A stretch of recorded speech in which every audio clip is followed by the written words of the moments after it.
नमस्कार दोस्तों, आप सभी का स्वागत है। दोस्तों, हमारा टारगेट है एसएससी सीजीएल का एग्ज़ाम और इससे रिलेटेड हमने 30 इंपॉर्टेंट क्वेश्चंस लिए हैं जो प्रीवियस ईयर एग्जाम में पूछे गए हैं।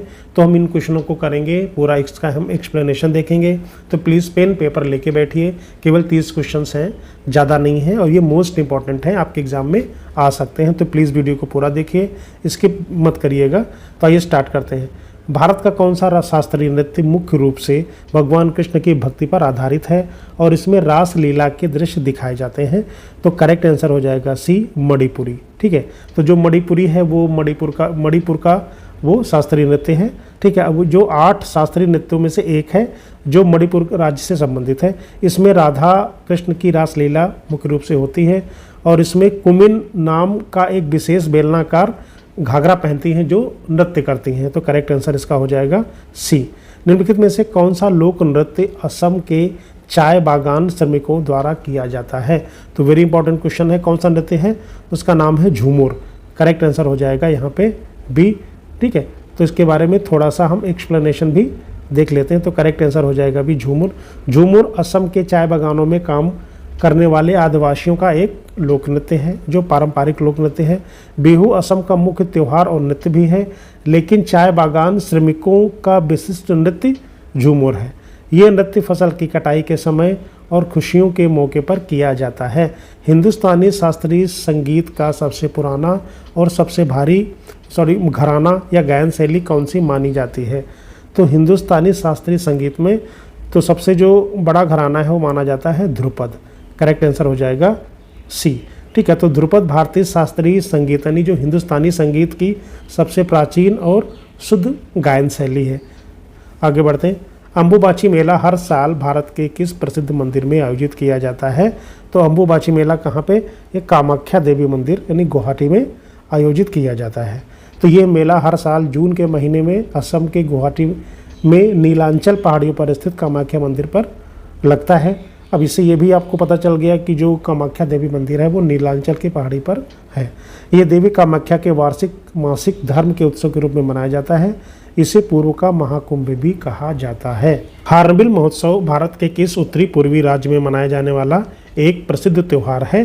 तो ये नागालैंड में मनाया जाता है। ठीक है, तो हार्नबिल महोत्सव को त्योहारों का त्यौहार भी कहा जाता है। ये हर साल 1 से 10 दिसंबर तक नागालैंड में मनाया जाता है, जिसका उद्देश्य नागा जनजातियों की संस्कृति को बचाना है। कौन सी जनजातियाँ? नागा जनजातियों की संस्कृति को बचाना है। इसका नाम हार्नबिल पक्षी के नाम पर रखा गया है जो नागा संस्कृति में बहुत पूजनीय है। प्रसिद्ध लोसार त्यौहार निम्नलिखित में से किस समुदाय द्वारा नए साल के रूप में मनाया जाता है? तो ये बौद्ध समुदाय द्वारा मनाया जाता है। करेक्ट आंसर हो जाएगा बी। ठीक है, लोसार तिब्बती बौद्ध धर्म का एक प्रमुख त्यौहार है जिसका अर्थ होता है नया साल होता है। भारत में यह मुख्य रूप से लद्दाख, अरुणाचल प्रदेश, सिक्किम और हिमाचल प्रदेश के बौद्ध क्षेत्रों में मनाया जाता है।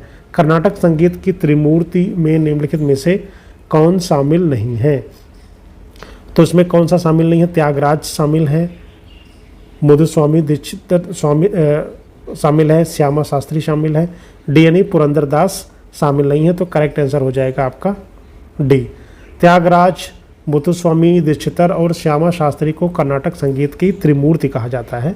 तो ये चीज़ आपको याद रखना है, त्यागराज, मुथुस्वामी और श्यामा शास्त्री को। इन तीनों का जन्म 18वीं शताब्दी में तंजावुर यानी तमिलनाडु में हुआ था।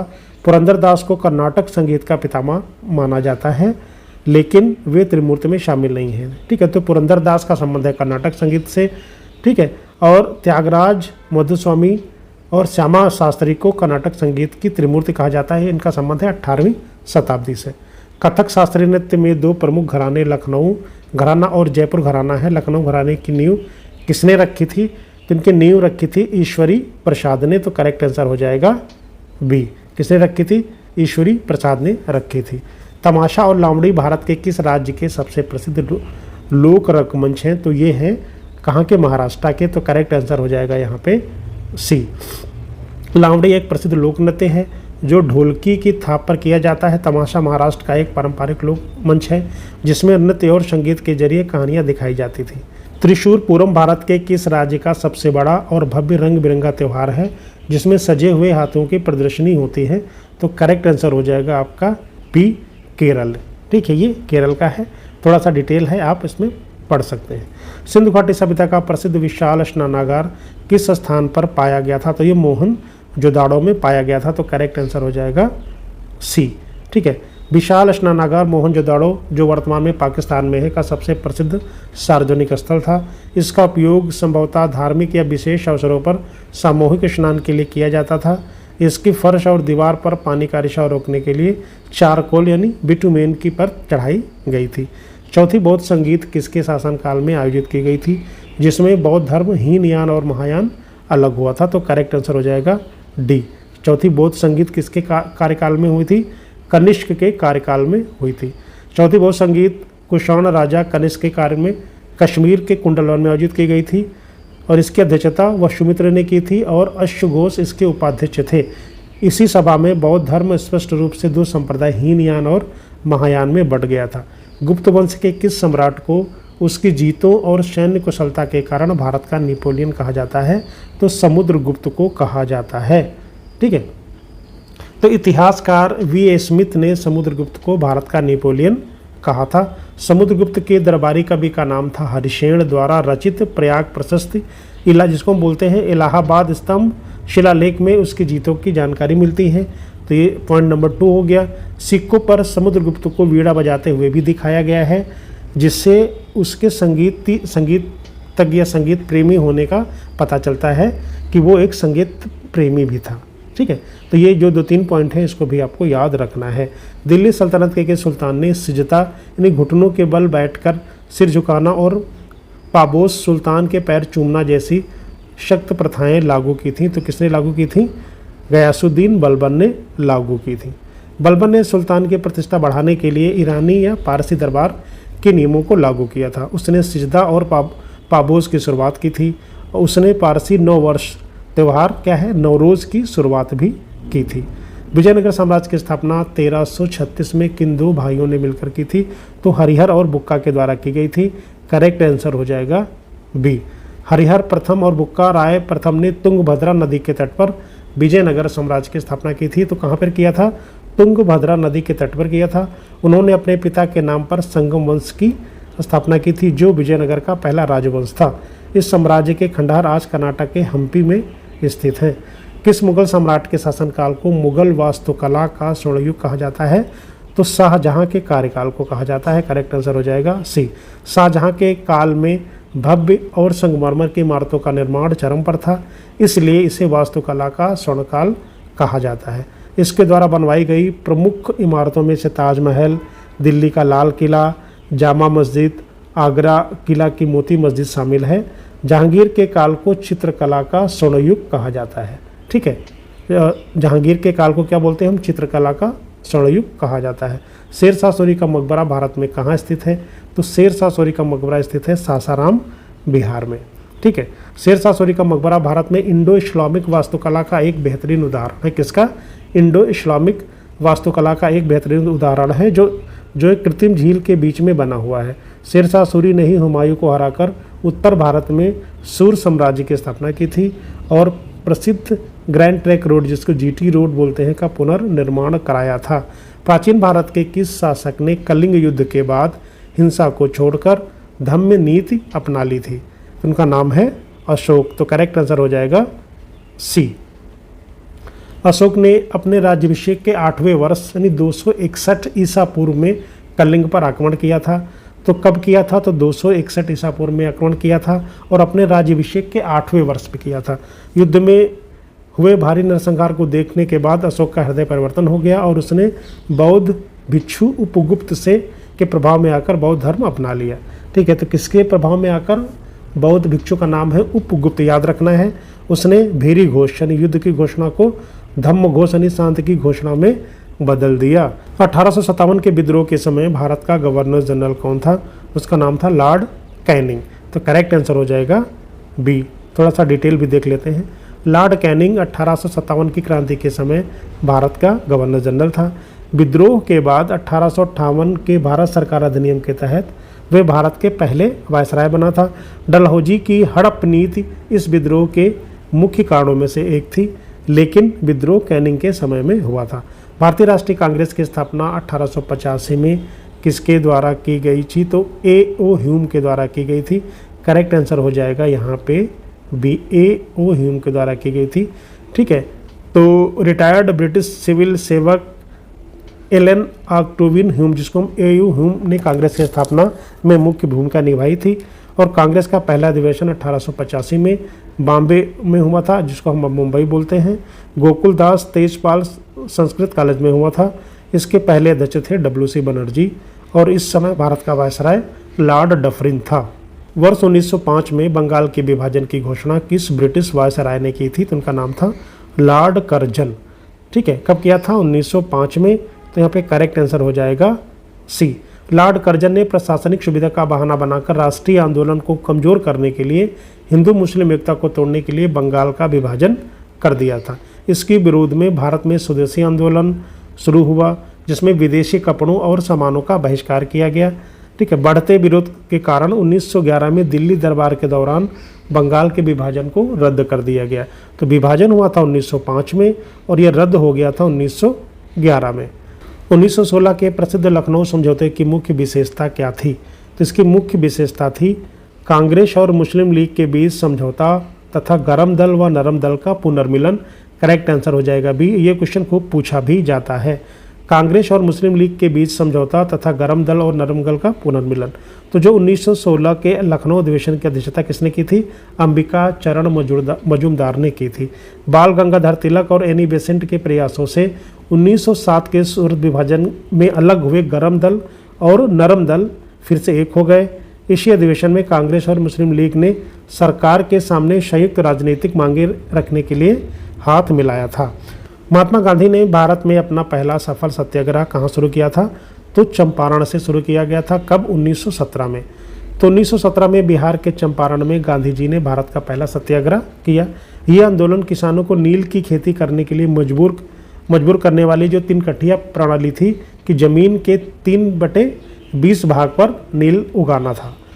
स्थानीय नेता राजकुमार शुक्ल के निमंत्रण पर गांधी जी चंपारण गए थे। तो ये भी क्वेश्चन पूछा जाता है, किसके नियंत्रण पर गांधी जी आए थे वहाँ पे। इस आंदोलन की सफलता के बाद रविन्द्रनाथ टैगोर ने उन्हें महात्मा की उपाधि दी थी। 13 अप्रैल 1919 को हुए जलियांवाला बाग हत्याकांड के विरोध में किसने ब्रिटिश सरकार द्वारा दी गई नाइटहुड की उपाधि वापस कर दी थी? तो किसने वापस किया था? रविन्द्रनाथ टैगोर ने वापस किया था। तो जो ये जलियांवाला बाग हत्याकांड हुआ था, वहाँ पे क्या हो रहा था कि जो रोलेट एक्ट नियम बना था उसके विरोध में लोग शांतिपूर्वक वहाँ पे विरोध कर रहे थे।